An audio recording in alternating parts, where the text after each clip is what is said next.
Terima kasih atas waktu yang telah diberikan kepada saya. Sebelum itu, perkenalkan, nama saya Igusti Nyaman Putriantari, absen 15, NIM 2311031208, kelas B2 Denpasar.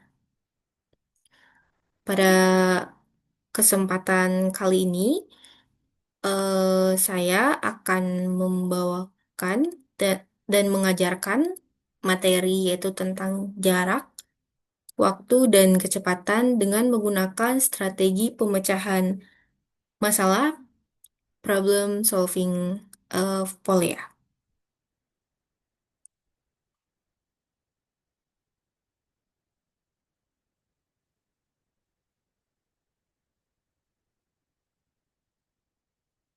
Nah, adapun tujuan pembelajarannya yaitu yang pertama, peserta didik dapat memahami pengertian antara jarak, waktu, dan kecepatan. Yang kedua, peserta didik dapat menentukan rumus yang tepat dalam mencari jarak, waktu, atau kecepatan. Yang ketiga, peserta didik dapat menyelesaikan soal cerita tentang jarak, waktu, dan kecepatan menggunakan langkah-langkah kuliah.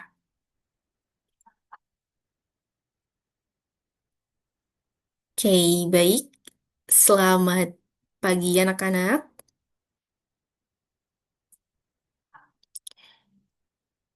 Bagaimana kabar kalian hari ini? Sehat ya? Apakah ada yang sakit? Oke, tidak ada ya. Udah sangat semangat ya Ibu lihat kalian untuk mengikuti pelajaran Ibu. Nah, pada pertemuan hari ini Ibu akan membawakan materi yaitu jarak, waktu, dan juga kecepatan. Sebelum Ibu menjelaskan apa itu jarak, waktu, dan kecepatan, apakah kalian sudah tahu apa itu jarak, waktu, dan kecepatan? Belum ada yang tahu? Baik, baik Ibu akan menjelaskan ya. Jarak yang pertama itu ada jarak. Jarak merupakan batasan panjang berdasarkan satuan panjang tertentu yang diukur melalui periode waktu tertentu. Jarak juga dapat didefinisikan sebagai suatu ukuran yang dapat memperlihatkan seberapa jauh sisi suatu objek dengan objek lainnya. Jarak dapat dijelaskan dengan satuan baku seperti kilometer atau km, hektometer atau hm, dekameter atau dam, meter atau m, desimeter atau dm, sentimeter atau cm, dan milimeter atau mm. Nah, selanjutnya itu ada waktu. Waktu merupakan lamanya berlangsung suatu kejadian. Satuan waktu yang paling sering kita gunakan itu dalam sehari-hari itu ada detik, ada menit, dan ada juga jam. Selain itu ada juga hari, minggu, bulan, tahun, dan lainnya.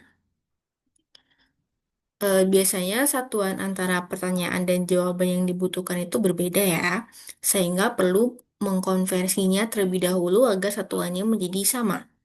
Untuk itu perlu diketahui hubungan antara suatu satuan waktu dengan satuan waktu yang lainnya.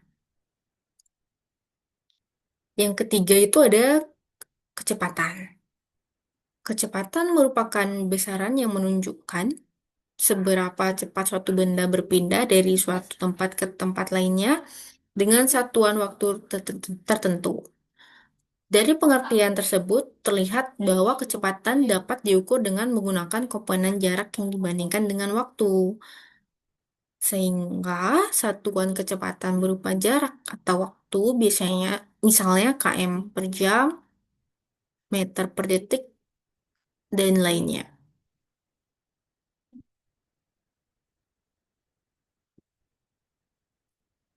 Selanjutnya yaitu ada rumus jarak waktu dan kecepatan. Kalian sudah pernah melihat atau mempelajari bagaimana sih jarak waktu dan kecepatan itu rumusnya? Belum ya? Baik, Ibu akan memaparkan. Rumus jarak itu rumus jarak itu untuk mendapatkan sebuah jarak, kalian itu dapat menggunakan rumus jarak yang seperti Ibu paparkan, yaitu S sama dengan T kali V. Keterangannya itu S itu sama dengan jarak atau km, T itu sama dengan waktu tempuh atau jam, V itu sama dengan kecepatan atau km per jam. Yang kedua itu ada rumus waktu. Jadi untuk mendapatkan sebuah waktu itu kalian dapat menggunakan rumus waktu, yakni seperti di bawah ini ya. T sama dengan S per V. Keterangannya itu T sama dengan waktu tempuh atau jam, S sama dengan jarak atau km, V sama dengan kecepatan km atau jam.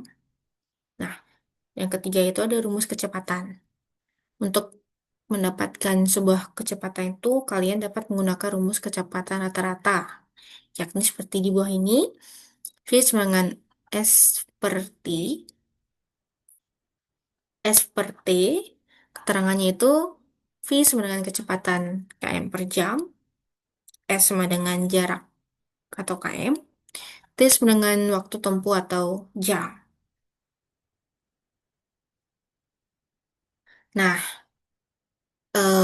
kali ini itu Ibu akan mengajarkan atau memecahkan soal dengan menggunakan problem solving folia. Apakah kalian tahu apa itu problem solving folia? Baik, ini salah satu strategi yang akan Ibu gunakan.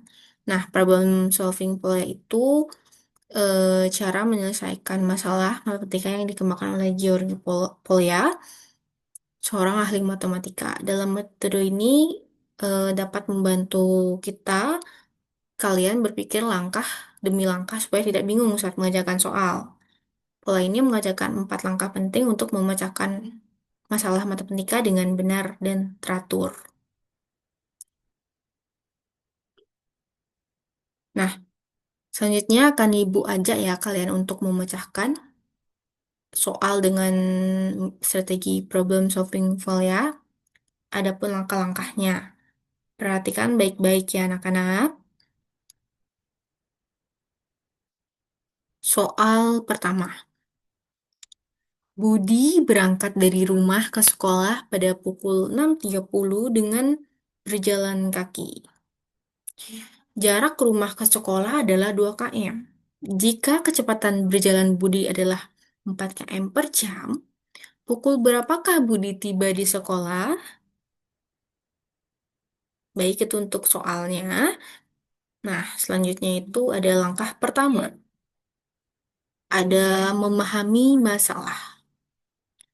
Nah, kita bisa tulis ya, diketahui ya, jarak dari rumah ke sekolah itu seperti yang kita lihat itu 2 km ya. Kemudian kecepatan berjalan itu 4 km per jam. Seperti ini soalnya ya. Waktu berangkatnya itu adalah 6.30. Dapat dilihat lagi pada soal. Ya. Nah, ditanya, pukul berapa Budi tiba di sekolah? Oke. Langkah kedua, kita akan menyusun rencana ya. Nah, anak-anak, supaya kita bisa tahu jam Budi itu sampai di sekolah, kita harus cari dulu waktu tempuhnya. Nah, kita itu bisa memakai rumus hubungan antara jarak, waktu, dan kecepatan. Seperti V sama dengan S per T. Karena yang ingin kita cari itu adalah waktu atau T, maka rumusnya kita ubah menjadi T sama dengan S per V. Nah, yang artinya itu waktu sama dengan jarak per kecepatan. Nah, langkah-langkah rencananya yang pertama, masukkan angka dari soal ke dalam rumus T sama dengan S per V. Kemudian, kita ubah hasilnya ke menit supaya lebih mudah kita pahami. Yang ketiga, kita akan menambahkan waktu tempuh itu ke waktu berangkat 6.30 untuk tahu waktu tibanya. Nah, langkah ketiga itu ada melaksanakan perencanaannya. Nah, sekarang kan kita ikuti ya rencana yang sudah dibuat.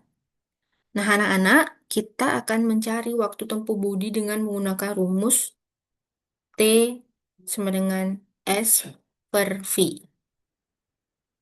Nah, langkah pertamanya itu kita akan masukkan angka yang diketahui dari soal ke dalam rumus. T sama dengan S per V sama dengan 2 per 4 ya. Nah, kita akan mengubah hasil waktu dari jam ke menit 0,5 jam sama dengan 0,5 dikali 60, jadinya 30 menit. Ya, sama dengan 30 menit. Nah, kita akan, eh, nah, langkah ketiga itu kita akan tambahkan waktu tempuh ke waktu berangkat. Jadi 6.30 ditambah 30 menit jadi jam 7. Jadi pukul 7 ya. Jadi Budi itu tiba di sekolah itu pukul 7. Ya.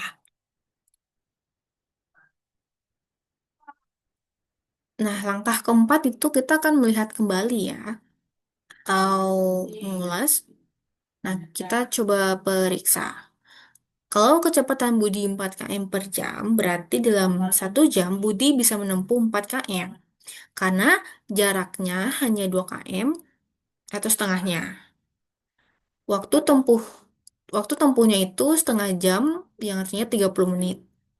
Berangkat jam 6.30, berarti sampainya itu jam 7, pukul 7. Nah, jadi dapat disimpulkan, Budi itu tiba di sekolah pukul 7 pagi. Apakah anak-anak sudah paham? Oke.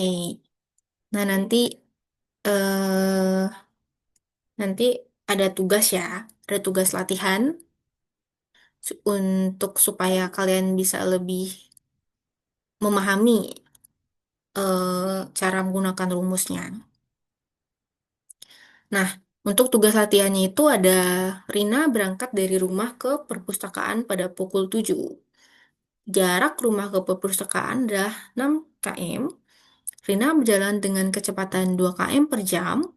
Pertanyaannya, pukul berapa Rina tiba di perpustakaan? Nanti itu ditulis ya. Nanti ibu minta di pertemuan selanjutnya. Nah, untuk pembelajaran hari ini dapat ibu simpulkan. Kita belajar kita belajar hubungan jarak waktu dan kecepatan supaya kita itu bisa menghitung berapa lama sih waktu yang kita butuhkan untuk sampai ke suatu tempat itu.